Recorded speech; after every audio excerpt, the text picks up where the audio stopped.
80 fue una época tan importante para la ciencia ficción.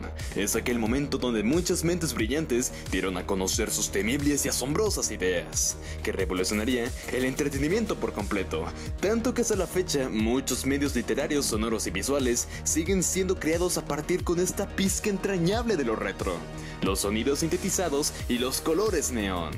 Actualmente existen muchos trabajos con esa esencia, los cuales en el aspecto cinematógrafo han dado un enorme boom, como algunas series y películas en estos últimos meses. Aún faltan muchos y de este año se destaca una de las más importantes secuelas desde hace varios años, un regreso tan entrañable de la época, que ahora lo recordamos por haber revolucionado tanto al género, sobre un aterrador cazador que busca en la gran espesa jungla un trofeo digno de su estandarte. Sean bienvenidos a la sección de criaturas, para hablar de un ser sumamente icónico de los 80. Hablemos de El Depredador.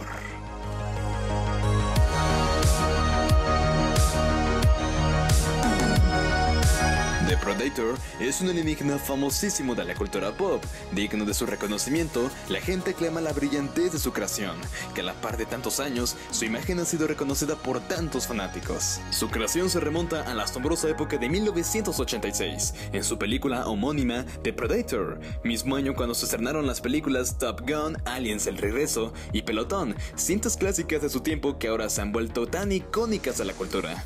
Más atrás, en 1985, durante el éxito de las películas de Rocky, había un chiste que estaba circulando en Hollywood.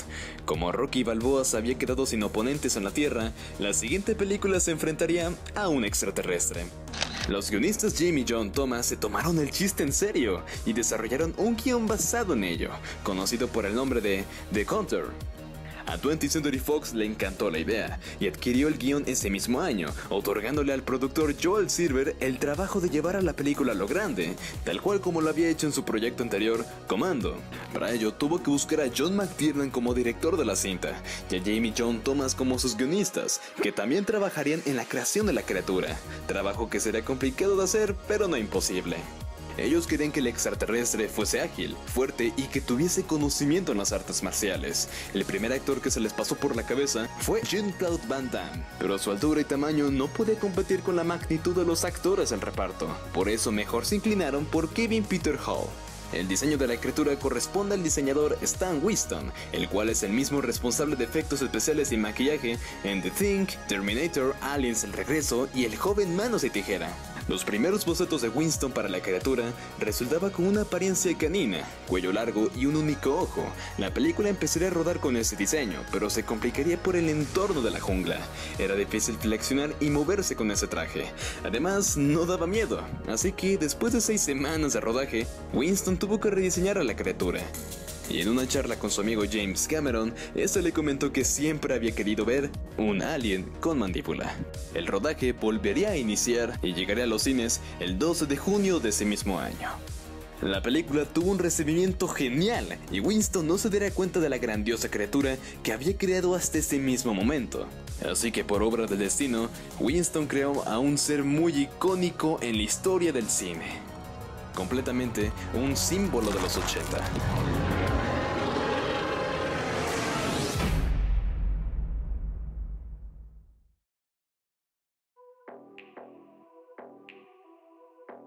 Desde el estreno de la película de Predator, el lore de esta criatura creció tan inconmensurablemente, desde cómics, libros, precuelas, videojuegos e incluso algunos crossovers. Y lo creas o no, su historia es muy rica en contenido. Biología.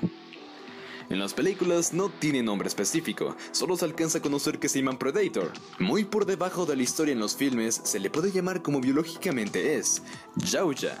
Esta especie proviene del planeta Yautja Prime, un planeta árido y seco con 2 estrellas. Es un lugar de extremo calor y con mucha actividad volcánica. Es por eso que estas criaturas están atraídas a lugares con mucho calor, y su visión natural se basa en la percepción termográfica, capaces de ver solamente el espectro de luz de infrarroja y ultravioleta. De hecho, esas rastas que llevan en su cabeza no es cabello, son conductos capilares que ayudan a regular el calor corporal, gracias a que a través de ellas circula la sangre. La similitud con los humanos no es tan distante al parecer, ya que al igual que nosotros, su especie tiene solo dos sexos, son mamíferos, tienen varios fenotipos y respiran oxígeno, solo que ligeramente un 1% más que nosotros, por lo que sí, son capaces de adaptarse a la atmósfera de la Tierra, aunque solo por una semana. Por eso toda su indumentaria está equipada para cualquier ambiente, ecosistema y necesidad. Los machos son más altos y fuertes que las hembras, y a pesar de que ambos sexos son muy astutos, la hembra resulta ser más inteligente, incluso especulando que llegan a ser más longevas, pero por la forma en que se jerarquiza su cultura, tienen un papel menor a los machos. Alienígenas con cultura. Aunque no lo parezca, los Yautja es una raza extremadamente pacífica, aunque en un pasado fueron una comunidad bárbara y violenta, donde la guerra era común. Esto porque naturalmente los Yautja son seres sedientos de agresividad, necesitan pelear, asesinar y mantener su honor a base de batallas. Mostrar su valentía ante la muerte.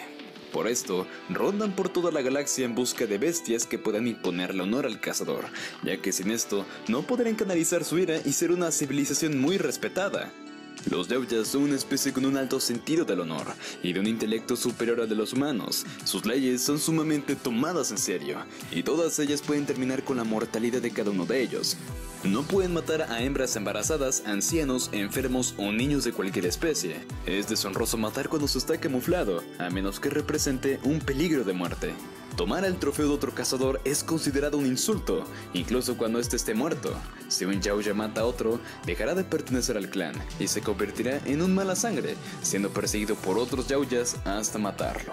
Los mala sangre son criminales que han deshonrado al clan y son exiliados o liquidados por ser peligrosos para la raza. De hecho, es posible que los depredadores vistos en la película de 2010 Predators sean mala sangre, por la forma en que pelean y la deshonrez de su cacería. No está permitido unirse a una cacería de otros guerreros y clanes o cazar sin su permiso. Su código de honor le exige que una derrota en combate o un fallo en la cacería que ponga en peligro a la especie o la tecnología signifique su autodestrucción. Esto para que no quede nada en que puedan caer en manos equivocadas. Aquellos seres de otras especies que venzan al Yautja en cacería, siempre que se trate de un ser inteligente y no de bestias salvajes, serán considerados notables, los cuales al haber demostrado su honor y habilidad venciendo al cazador, ascienden a un nivel por encima del resto de la especie. Los notables abandonan su estereotipo de trofeo, pasando a ser visto como un guerrero o cazador. Otros Yautja no tienen derecho a cazarlo, y generalmente pueden ser reconocidos por haber recibido un premio, ya sea un arma o un estandarte. Su religión es politeísta, que se refiere a que tienen muchos dioses. Sus doctrinas religiosas están profundamente ligadas al origen y orientación de sus valores morales y éticos. Sus diferentes dioses son muy interesantes y son involucrados a una gran historia cultural de los Yautja, incluso del origen de su pacífico modo de vida.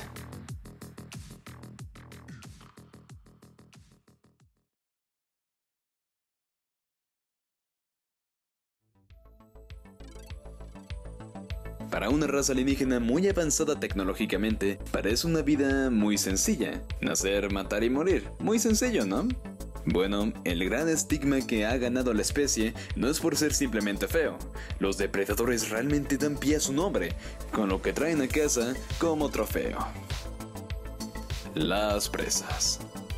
Los Yautja son seres muy temerarios y dispuestos a cualquier reto. Les encanta el peligro y por eso rondan por todo el universo en busca de criaturas que le puedan hacer frente. Los preferidos son los xenomorfo, ya que los consideran blasfemos para la especie, por ser plagas imparables, peligrosamente mortíferos. Por eso, muchos jóvenes cazadores lo usan para tenerlos como trofeos. Claro, muchas veces se salió de control y sin poder evitarlo, chestbusters impregnaron a Yautjas con el mortífero Predalien. Así que con más razón significa un reto muy mortífero para los no sagrados, un buen trofeo para cautivar a las hembras. Otra especie muy cotizada por los Yautja es la especie humana. Consideran a los hombres muy honorables a la hora de pelear, que ha provocado muchos notables a lo largo de la historia. Tienen contacto con los humanos desde hace 14.000 años, pasando por civilizaciones antiguas en Antártida, Antiguo Egipto, Camboyo y los aztecas. En Alien vs Predator se explica que la Tierra es una especie de campo de entrenamiento, y que ellos fueron los que le enseñaron a las civilizaciones antiguas a construir templos para adorarlos, y servirles como incubadoras para lo xenomorfo. Más adelante en la historia, escogían diferentes entornos y lugares para poner a prueba la destreza de los no sangrado, como en el Mar del Caribe, Japón, Guatemala, Los Ángeles, México y muchos otros lugares incontables. Es más, hubo un depredador que se enfrentó a un pirata, otro a nativos americanos, uno que se enfrentó a Batman y un valiente que se enfrentó a un space jockey. Aunque esos crossovers sean tan evidentes entre franquicias, no son oficiales, no son parte del canon de ninguna franquicia. Y más que nadie, Ridley Scott se opone a esto, evitando un posible crossover canónico entre Alien y Predator. Y esto sucede en su última película Alien Covenant, donde se explica el origen verdadero del xenomorfo, origen que sucede muchísimos años después de las películas de Predator, y destruye esa historia cronológica que redacta cómo los Predator utilizaban a los humanos como cosechadoras para los xenomorfo. Pero hay unas pequeñas incongruencias en ambas franquicias que podrían conectar ambas historias. Así que con muchas incongruencias, todo esto queda en el limbo, y nadie ha salido a exponer un veredicto y jugoso final. La historia siempre nos ha presentado que la vida no está abstenta a ser pacífica. Siempre hay un pez más grande que el otro, una criatura por encima de las otras, un rey heredero al trono de la sabana, inmune a cualquier otro ser en la faz de la planicie. Los monstruos de pesadillas de un planeta moribundo, los zánganos voraces de una muerte negra, los titanes padre de todo. Solo un ser mortífero podría hacerle frente, un demonio proveniente de las brasas del mismo infierno. El Depredador.